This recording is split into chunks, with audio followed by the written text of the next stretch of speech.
तो बाबा साहब ने पिस्टल बाबा साहब और कोई आपके अंदर चोरी करने की कोशिश करता है तो डाल दीजिए, बंद कर लो, ये चमचागिरी जब बंद करो। हम आजाद हैं, आजादी के लिए अपना जान देने के लिए तैयार हैं। मोनू बाबू को कोई कमी नहीं है, कोई पीड़ा नहीं है। ये भी एक गुलाम मानसिकता बन करके रोजी रोटी अपना कमाए और खा सकते, लेकिन ये समाज की पीड़ा लेकर के सामाजिक पीड़ा को उजागर करने के लिए, समाज में अपनी हाजिरी दर्ज करवाने के लिए अगर किसी विचार को लेकर के उतरे हैं तो मैं सभी माता और बहन नौजवान भाइयों से आग्रह हाथ जोड़ करके करता हूँ कि मेरा नाम प्रताप नारायण गौतम है। मैं भी एक चमार का बेटा हूँ, मैं भी एक अम्बेडकरवादी हूँ, मैं भी बाबा साहब का पुत्र हूँ, मैं भी बाबा साहब के कुल का हूँ। लेकिन घायल मैं कितना हूँ? अगर मोनू भाऊ मेरे घर चल रहे हैं, आप लोग अपने हाथों में पुष्प लेकर के खड़े हैं, तो उस पुष्प से साबित करिए कि मेरा दिल मोनू बाबू के लिए आशीर्वाद मांगने के लिए, प्रकृति में सभी देवताओं से आशीर्वाद मांगने के लिए बाबा साहब के चरणों में समर्पित करता हूँ कि मोनू जैसा नौजवान अगर एक सीढ़ी पे पैर रखना चाहता है तो मैं दूसरी, तीसरी, चौथी सीढ़ी पे मोनू बाबू जैसे नौजवान को पहुँचाने की जय जय जय जय जय भीम, जय जय जय जय जय भीम, जाइएगा। आप लोगों के सीने के अंदर ज्वाला है, लेकिन मेरे भाइयों ये अफसोस होता है। अफसोस किस बात की होती है? अपने भाइयों के अंदर खुला आईना जिस तरह से चिराग जल रहा है, अंधेरे को नष्ट किया है, इसी तरह से भाइयों के लिए अंदर अंधेरा नहीं, क्या नहीं होना चाहिए? अंधेरा नहीं होना चाहिए। कहीं से अगर प्रताप से गलती होती है तो कह दो ये गलती आपने किया, अपनी गलती को सुधारो, मैं तुम्हारा हूँ, मैं तुम्हारा रहूंगा और जब तक जीऊंगा तब तक रहूंगा, क्योंकि आपसे मेरा खून का रिश्ता है, आपसे मेरा दूध का रिश्ता है, आपसे मेरे खून का रिश्ता है। इसलिए आप मुझको नहीं लगाओ और मैं आपको लगा करके जी नहीं सकता हूँ। इस बात को साबित करने की आप लोगों को जरूर मेरी माताओं से आग्रह है।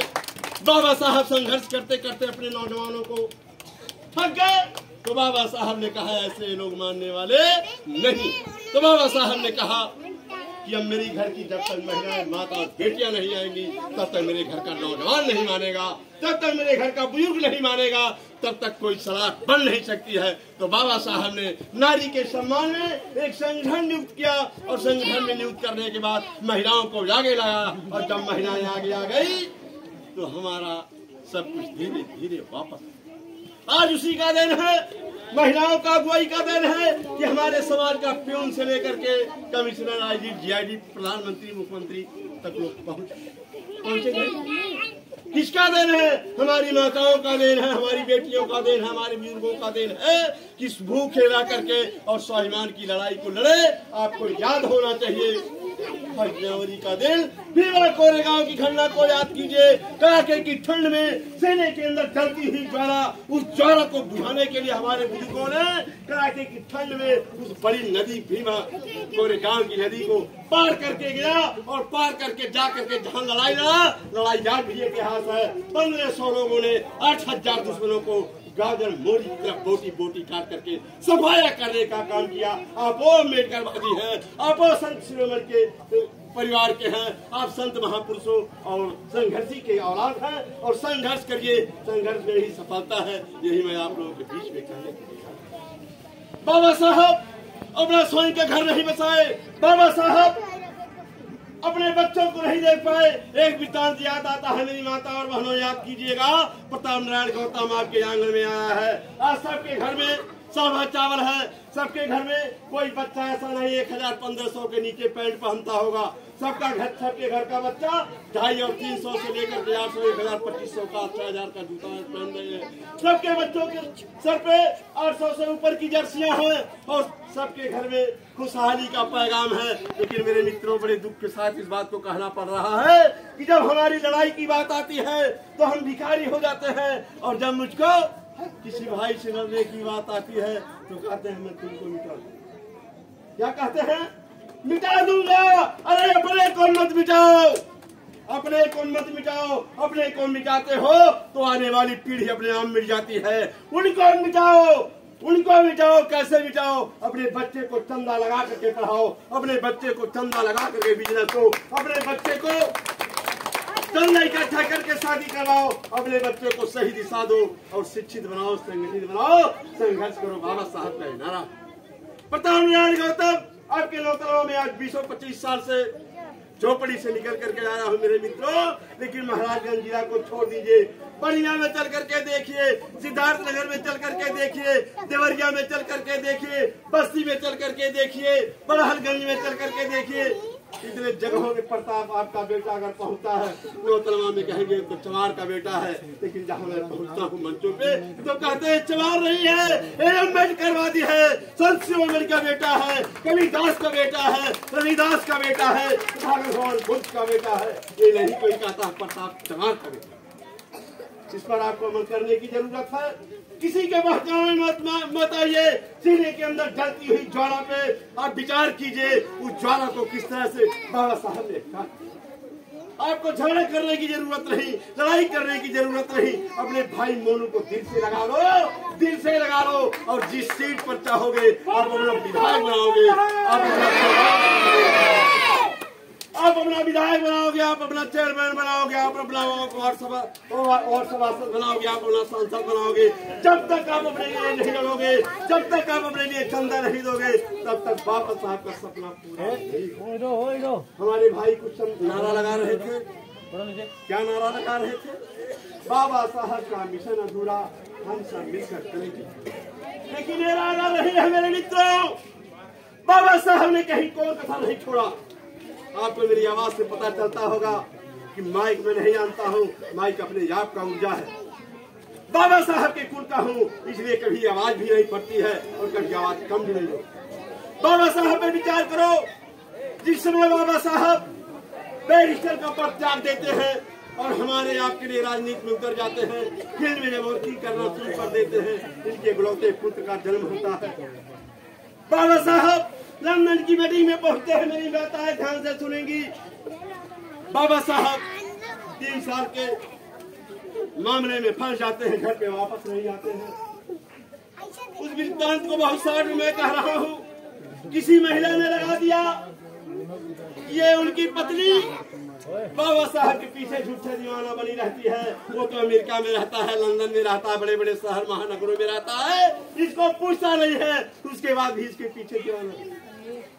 संजोग घटना घट जाता है। कुछ दिन के बाबा साहब जब घर आते हैं तो बाबा साहब का मित्र क्या था, माँ क्या थी, ज्ञान क्या था, पत्नी क्या थी, उनका केवल क्या था, एक किताब था और कलम।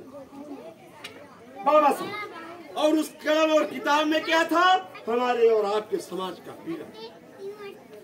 और उनके सीने के अंदर जल रही थी। माता रमाबाई का एक वृत्तांत आपके सामने पेश कर रहा हूँ। आप लोग अवसर पाए हैं, बहुत महत्वपूर्ण अवसर है, इसलिए मैं भी चल करके आ गया हूँ। बाबा साहब घर पे आ जाता है, किसी महिला लगा देती है माता रमाबाई से, तुम क्यों बेफजूल बाबा साहब के चक्कर में पड़ी रहती, क्यों तुम अपना घर नहीं बसा? माता रमाबाई बाबा साहब से उस हल्का फुल्का मुंह मोड़ लेती है। बाबा साहब कापी और किताब में लंदन की मीटिंग में तैयारियां करना शुरू कर देते हैं। और माता रमाबाई बड़ी सेवा करती थी बाबा साहब की। सेवा करने के बाद उस समय ऐसा मुहूर्त बनता है कि बाबा साहब लिखते लिखते अपने मेज पे सो जाते हैं और सोचते हैं रमाबाई आएगी तो मुझको जगाएगी, पानी पिलाएगी, खाना खिलाएगी, और तैयार नहीं होगा इसलिए नहीं आ रही है। बाबा लिखते लिखते सो गए। सवेरा हो गया और माता रमाबाई गुस्से में मायूसी मन को बना करके सो जाती है। जब बाबा साहब की नींद खुलती है तो बाबा साहब जाते हैं, माता रमाबाई को जगाते हैं। अरे रामू, तुमने आज मुझको चाय नहीं दिया, तुमने आज मुझको पानी नहीं दिया, क्या इस दिन से कौन सी गलती है? माता रमाबाई हाथ झिझकारती हैं और झिझकार करते करके बाबा साहब को ढकेलती है। सभी के घर लगभग पति और पत्नी में ठकरार होता है कि नहीं होता? गुमराह हो जाता है। बाबा साहब आते हैं काउंटर पे कि मेरे पास समय कम है, ये तो लगा है किसी बात का लेकर के नाराज है। बाबा साहब फिर मेज पर आकर के बैठ करके किताब का पन्ना उलाटते हैं और उसी पे सोच करके लिखते हैं, जिस समाज के लिए अन्न नहीं मिलता, जिस समाज के लिए पानी नहीं मिलता, उस समाज की मैं लड़ाई कर रहा हूँ। और रामू को किसी ने ऐसा पंच मार दिया है कि अब मेरा घर बिगड़ चुका है, बच्चे साथ। बाबा साहब उसी किताब के पढ़ने को पलट करके मेरे मित्रों क्या बताऊं, हमारे समाज के चेहरे की मायूसी को देखे थे, हमारे समाज के आंखों की कीचड़ को देखे थे, हमारे समाज के बिखरे हुए बदन को देखे थे, हमारे समाज के मायूसी को देख करके बाबा साहब सोच करके उस किताब को उतार रहे थे। बाबा साहब जब उसी कैफी पे पहुंचे मेरे मित्रों, उनके आंखों से आंसू आ गया, आंसू को नहीं रोक पाए। वही एक समय था बाबा साहब ने फुट फुट कर बाबा साहब जब विचार करने लगे, उनके दहाड़े खुलने लगी, बाबा साहब धीरे धीरे धीरे दहाड़े मार करके रोने लगे। तब रामू को पता चला कि ये कहां से रोने की आवाज आ रही है। माता रमाबाई जब तक बाबा साहब के काउंटर की ओर देखती है तो देखती है बाबा साहब। माता रमाबाई जाती है भरवा को और बाबा साहब को पकड़ लेती है, और पकड़ लेने के बाद कहती है क्या हो गया, मैंने तो कुछ कहा नहीं, मैंने तो कुछ सुना नहीं, आप क्यों रो रहे हैं। माता रमाबाई दहाड़े मार करके रोने लगी। माता रमाबाई की दहाड़ों को सुन करके बाबा साहब चुप हो जाते हैं। कहे रामू, आज तक तुम मेरा एक सारथी थी और आज वो सारथी तुम नहीं रही, इसलिए मैं अपने अच्छे दिन को झेला था, अब दुर्दिन को कैसे झेलूंगा, यही मुझको मिला। माता रमाबाई को सारी वृत्तांत को बाबा साहब बताते हैं और उसी समय माता रमाबाई संकल्प लेती है कि चूल्हे की जिम्मेदारी मेरी होगी और समाज की जिम्मेदारी आपकी होगी। बाबा साहब ने ही बताया, हे रामू, कभी तुमने चोले और पड़ोसी और मोहल्ले नाते रिश्तेदार मित्रों के चेहरे को कभी देखा, उनके कपड़े को कभी देखा, उनके आंखों की कीचड़ को कभी देखा, उनके शरीर पे रोग पलटते हुए को कभी आपने देखा? आपने कभी नहीं देखा है। अगर लड़ना है तो हे रामू, कुछ जिम्मेदारी तुम उठा लो, कुछ जिम्मेदारी मैं उठा लूं। बाबा साहब इसी सपने को लेकर के चलते हैं और वृतांत घटता है कहाँ, बाबा साहब लंदन की मीटिंग करते हैं, उनके लौते पुत्र की दवा नहीं हो पाती है। माता रमाबाई बच्चे को फुसलाती है, सुलाती है कि माता का बेटे का दवा कराऊंगा और सुलाऊंगा और बच्चे को खरबीनवा दवा लगा करके खिलाते हैं। लेकिन जो महिलाएं मेरे मित्रों ताना मारी जाती है, मेरी माता बहनों आवाज पर ध्यान दीजिएगा, आवाज पर ध्यान नहीं देंगी तो लोग हमारे घर को आग लगाने में उतारू हैं। घर को बचाना आपका फर्ज है, आग को लगाना आपका, आग को बुझाना आपका फर्ज है। इसलिए आपका बेटा आग्रह करने आया है, इसलिए मैं आग्रह करने आया हूँ। माता रमाबाई बाबा साहब लंदन की मीटिंग में चले जाते हैं। माता रमाबाई के कोख से एक लाल पैदा होता है। बाबा साहब उस लाल के चेहरे को भी नहीं देखे रहते हैं।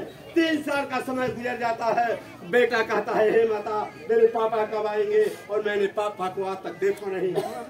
माता इसी तरह से कहती है, तुम्हारे पापा का समय हो गया, तुम्हारे पापा तुम्हारे बीच में जल्दी आ जाएंगे। प्राकृत को नहीं मंजूर होता है, बेटी की तबीयत खराब होती है, घर में खाने को नहीं होता है। माता रमाबाई दवा किस तरह, माता किस तरह से दवा कराए? क्षण ही क्षणों में बच्चे की तबीयत खराब होती जा रही है। माता को स्वाभिमान याद आता था कि जाकर उस पड़ोसी के घर से कुछ कर ले जाओ। ध्यान दीजिएगा, बड़ी बेहतर वृत्तांत है। माता सोचती थी चलो पड़ोसी से कुछ कर्जा मांग करके बच्चे का दवा करा दूं। माता जब उठ करके जाती है तो पड़ोसी ताना मारे रहती है कि पति इसका बैरिस्टर बन करके घूमता है और एक गली गले में फुटहरे बीन करके लाती है, गोबर गोइठा बेच करके दुकानों में लाती है, तब इसके घर का रोजी रोटी चलता है। बाबा साहब के स्वाभिमान को देख करके माता रमाबाई उस चौखट से वापस चली आती थी।